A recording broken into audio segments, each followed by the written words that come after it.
Hello everyone, મારી ચેનલમાં તમારા બધાનું ખૂબ ખૂબ સ્વાગત છે. આજે ઇન્ફોર્મેટિવ એવો વિડીયો લઈને હું આવી ગઈ છું. આઈ રિયલી હોપ કે તમને લોકોને મારો વિડીયો સારો લાગશે. જ્યારે અહીંયા યુએસએમાં કોઈ નવું આવતું હોય ને ત્યારે એ લોકોને કોઈ પણ ડોક્યુમેન્ટ હોય અને નોટરાઇઝ કરાવવા હોય ને તો એ કેવી રીતના કરાવવાના, ક્યાં કરાવવાના, એને રિલેટેડ આજે હું વિડીયો બનાવી રહી છું.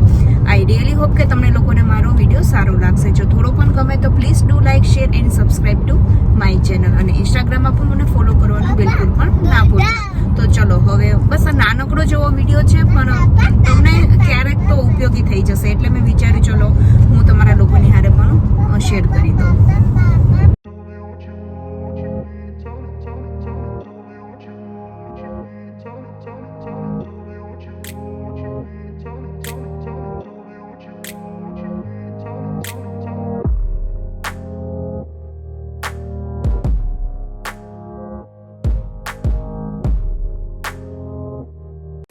સૌથી પહેલાં તો જે પણ ડોક્યુમેન્ટ હોય જેને આપણે નોટરાઇઝ કરાવવાના હોય એ હારે લેવા ખૂબ જ જરૂરી છે, એ ક્યારેય ના ભૂલતા. અને બીજા કયા ડોક્યુમેન્ટ લઈને જવા જોઈએ એ પણ હું તમને આગળ વિડીયોમાં જરૂરથીને જણાવીશ. તો અમે લોકો અત્યારે બસ હવે સેન્ટરે પહોંચી ગયા છીએ અને કયા સેન્ટર હોય છે એ પણ હું તમારા લોકોની હારે હું આગળ જ જણાવવાની છું. અહીંયા યુએસએમાં ઘણા ઓથોરાઇઝ પર્સન હોય છે કે જે નોટરાઇઝ કરી દેતા હોય છે. અમે આની પહેલાં પણ કરાવેલી છે જેથી હું તમને એના આઈડિયા ઉપરથી ને કહી રહી છું.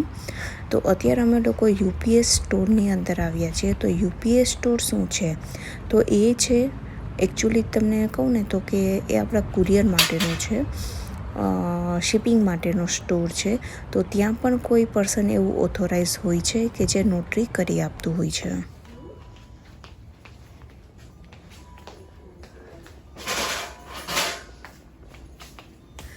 સૌથી પહેલાં તો જ્યારે અમારો ટર્ન આવ્યો ને ત્યારે એમણે એક જિજ્ઞેસને ફોર્મ ભરવા માટે કહ્યું હતું કે જે જિજ્ઞેસ બધી ડિટેલ નાખતો હતો.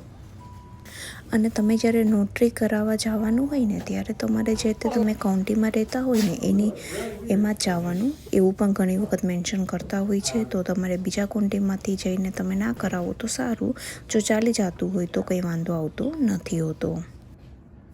Please sign and accept.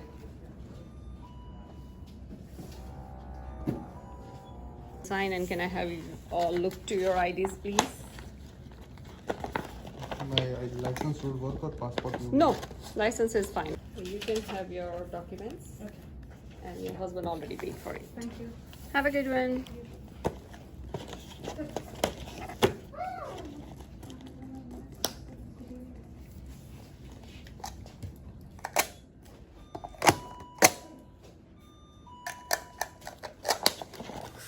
જોયું ને કે કેટલું ઇઝી અહીંયા કરી દેતા હોય છે.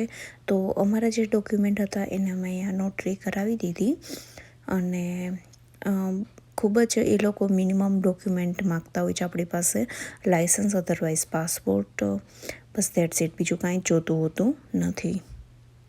અને બસ હવે ડન થઈ ગયું. તો હવે જિજ્ઞેસ અહીંયા એનું પેમેન્ટ કરી દેશે. જે પણ પેમેન્ટ હશે એ હમણાં હું તમને વિડીયોમાં જણાવતી જઈશ.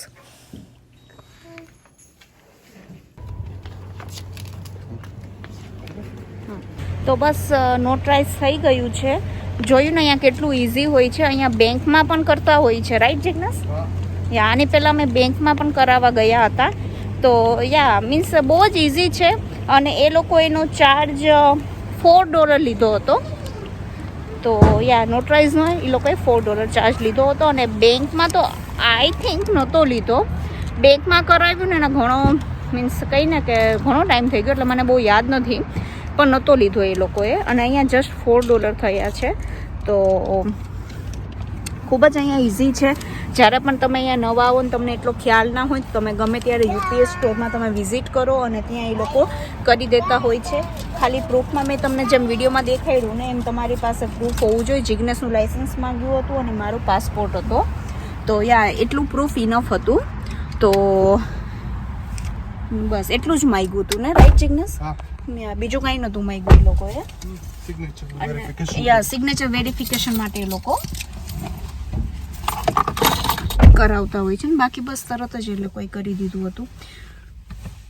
તો તો બસ આજનો વિડીયો આટલો જ હતો. આઈ રિયલી હોપ કે તમને લોકોને મારા આટલા નાના એવા વિડીયો ઉપરથી ને પણ તમને લોકોને ઇન્ફોર્મેશન મળી જ ગઈ હશે. સો ચલો હું જ આવીશ એક આવા નવા સરસ મજાના વિડીયોની હારે. ત્યાં સુધી bye bye and take care. તમારા લોકોને બીજી કાંઈ પણ ક્વેરી હોય તો જરૂરથીને મને કમેન્ટ કરજો, તો હું તમારા કોમેન્ટના જરૂરથીને જવાબ દેવાની ટ્રાય કરીશ.